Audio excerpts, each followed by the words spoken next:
Halo pemirsa Unhas TV, senang sekali saya Iva Syarahman dapat kembali menjumpai Anda dalam Unhas Day. Dalam beberapa menit ke depan, kami akan menyajikan berita-berita terpercaya hanya untuk Anda. Pemirsa, ternyata kebiasaan sering mengonsumsi makanan dan minuman yang panas dapat membahayakan kondisi kesehatan. Ada bahaya yang mengintai dari kebiasaan tersebut, yakni kanker nasofaring. Bagaimana dan seperti apa kanker nasofaring tersebut? Berikut liputannya. Kanker nasofaring adalah salah satu jenis kanker yang letaknya tersembunyi di belakang hidung. Kondisi tersebut menjadikan gejalanya kerap sulit dideteksi.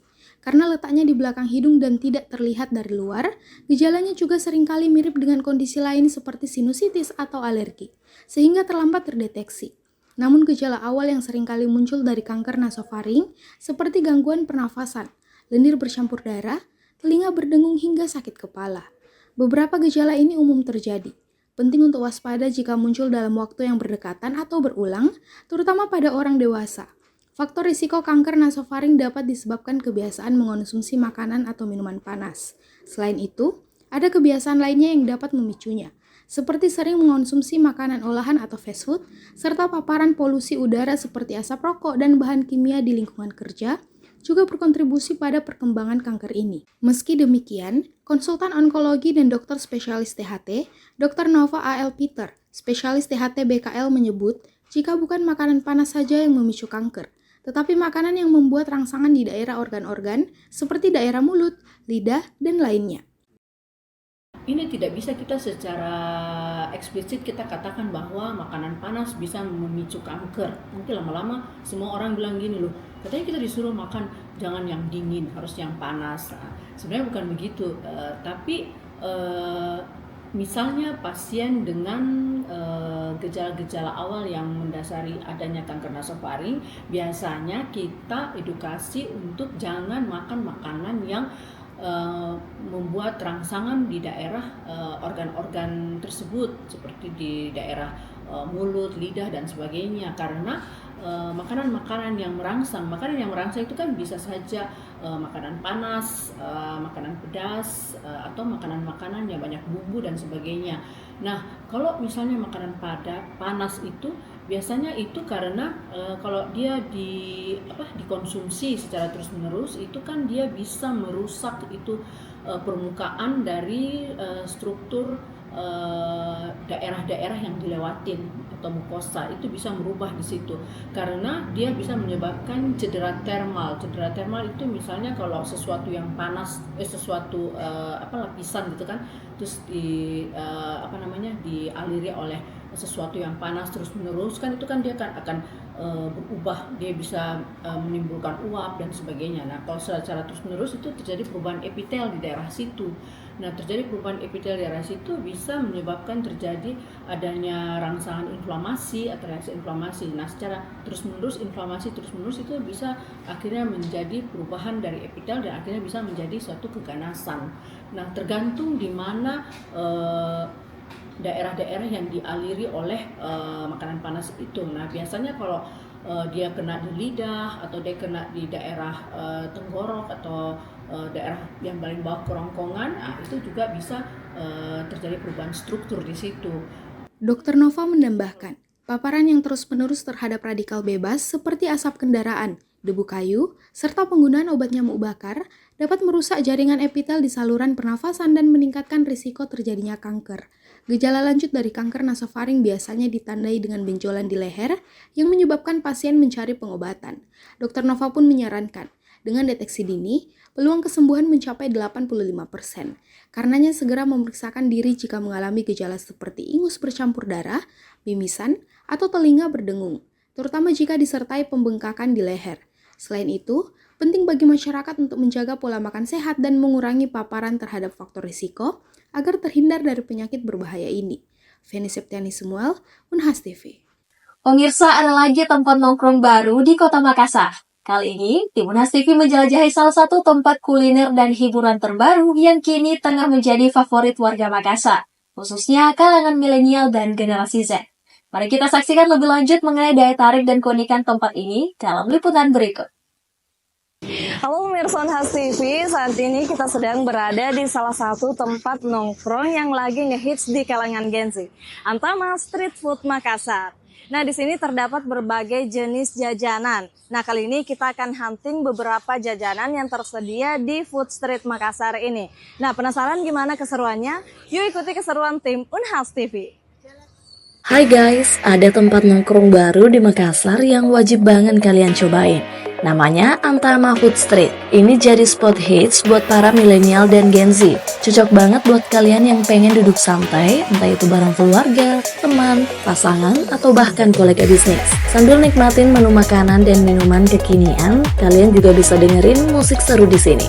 Lokasinya ada di Jalan Urip Sumoharjo nomor 188. Tepatnya di Karuwisi Utara, gak jauh dari Rumah Sakit Primaya dan pas banget di depan kantor Dinas Pariwisata Kota Makassar. Tempat ini udah jadi andalan banget buat warga Makassar yang pengen santai bareng. Di dalam Antama Food Street, kalian bakal nemuin beragam pilihan kuliner, mulai dari makanan berat sampai cemilan yang pastinya unik-unik banget. Pembayarannya juga nggak ribet, bisa pakai tunai atau QRIS jadi lebih praktis. Ya, jadi pemirsa, yang pertama itu kita akan membeli salah satu menu unik di Antama ini. Nah, di sini ada daftar menunya long potato. Nah, di sini tuh ada berbagai varian rasa mulai dari yang manis sampai yang asin. Nah, kita akan mencoba salah satunya yaitu long potato saus original mayo dengan harga 18.000.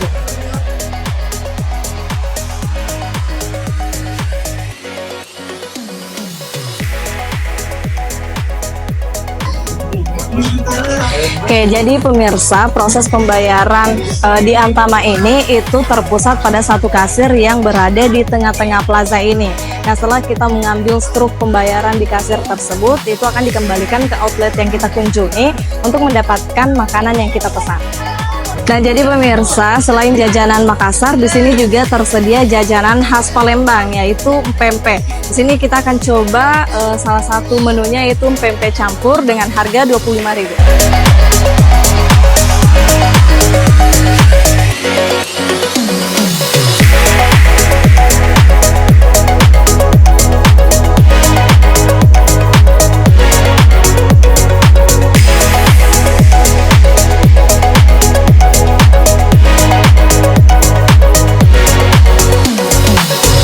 Ya, selanjutnya pemirsa, bagi yang mau jajan yang mengenyangkan tapi bukan nasi, nah toast bisa menjadi pilihan kalian. Nah, di sini ada berbagai jenis toast dengan tentunya berbagai varian rasa. Di sini ada toast, ada juga bagel. Bagel itu semacam roti kering, tapi dia juga punya topping dari yang manis sampai ke salty.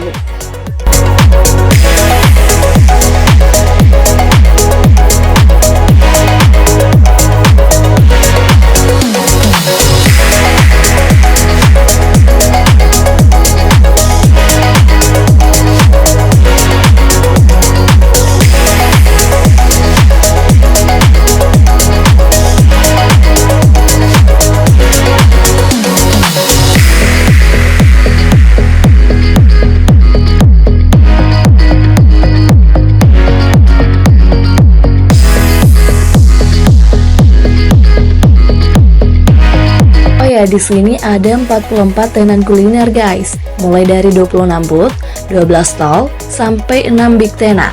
Tenan-tenan ini dibagi di dua area, yaitu Plaza A dan Plaza B, di kiri dan di kanan.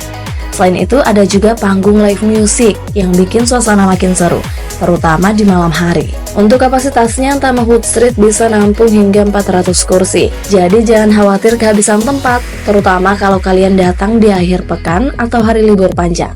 Yuk cobain nongkrong asyik di Antama Food Street, dijamin seru banget. Pemirsa, tahun ini hubungan diplomatik Indonesia dan Amerika Serikat memasuki tahun ke-75 dengan formalisasi hubungan kedua negara pada Desember 1949. Tahun ini Amerika Serikat kembali menyetujui menghapus utang Indonesia dan sebagai imbalan, Indonesia harus melestarikan terumbu karang di tanah air. Berikut laporan tim VOA dari Washington DC. Amerika Serikat menyetujui penghapusan utang Indonesia sebesar 35 juta dolar selama 9 tahun ke depan, guna melestarikan terumbu karang di Indonesia yang terancam perubahan iklim dan faktor manusia.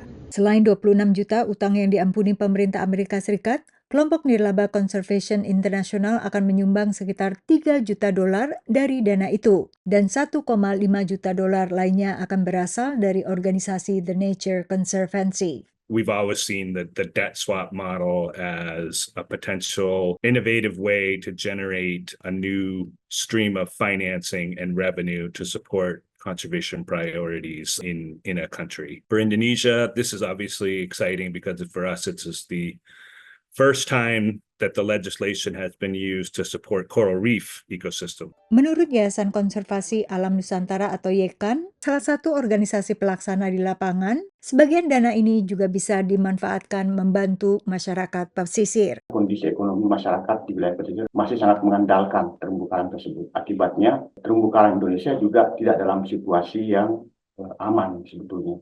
Menghadapi ancaman, pertama sekali yang tertinggi mungkin ancaman dari mata pencaharian masyarakat, ya. Masyarakat sangat mengandalkan kegiatan perikanan di wilayah terumbu karang ini. Ditambah lagi belakangan ini muncul persoalan perubahan iklim. Indonesia memiliki sekitar 5,1 juta hektar terumbu karang, 18% dari total terumbu karang dunia. Dua area utama yang membentang dari Laut Kepala Burung Papua ke Laut Sunda Kecil Banda. Pemutihan utang kali ini adalah yang pertama untuk terumbu karang. Namun bukan pertama kalinya dalam sejarah utang Amerika Serikat untuk Indonesia. Sebelumnya juga dilakukan pertukaran pemutihan utang untuk konservasi hutan hujan tropis pada tahun 2009, 2011, dan 2014. Ancaman terhadap hutan hujan tropis lebih berasal dari perluasan lahan kelapa sawit. Total kerjasama ini kalau tidak salah sekitar 70 juta dan kedepannya juga akan ada inisiatif seperti ini. Jadi ini kepercayaan dunia, terutama Amerika Serikat terhadap Indonesia, terhadap pemerintah Indonesia yang sekarang, maupun juga kepercayaan terhadap presiden terpilih Indonesia untuk ke depan. Dengan Vietnam, Amerika memiliki pemutihan pajak untuk pendidikan, tapi prioritas Amerika Serikat untuk Indonesia berbeda. It's a way of allowing Indonesia to funnel some money that it would have just sent to the U.S. into something that's good for Indonesia, but frankly good for the world. So I think these programs are really creative and they make a difference. Program Debt for Nature, pengampunan utang untuk pelestarian alam, bisa dijajaki dengan negara lain. But I do think certainly if you look at the Indonesia's portfolio, they probably have debt with countries like Germany and France perhaps, and probably the Netherlands. So we're always interested in seeing whether or not other countries can be inspired by what just happened in Indonesia and hopefully find a way to help them facilitate a debt for nature swap. Menurut data Kementerian Keuangan Indonesia, Amerika Serikat adalah negara pemberi utang terbesar bagi Indonesia, disusul Australia, Austria, Belanda, dan Belgia. Sementara Tiongkok berada pada urutan ke-15. Dari Washington DC, Yuni Salim, Eva Masrieva, dan tim VOA. Pemirsa, berita tadi sekaligus menutup perjumpaan kita hari ini. Terus saksikan Unhas Daily hanya di Unhas TV. Saya Fisya Rahman mewakili kru yang bertugas, pamit undur diri dan sampai jumpa.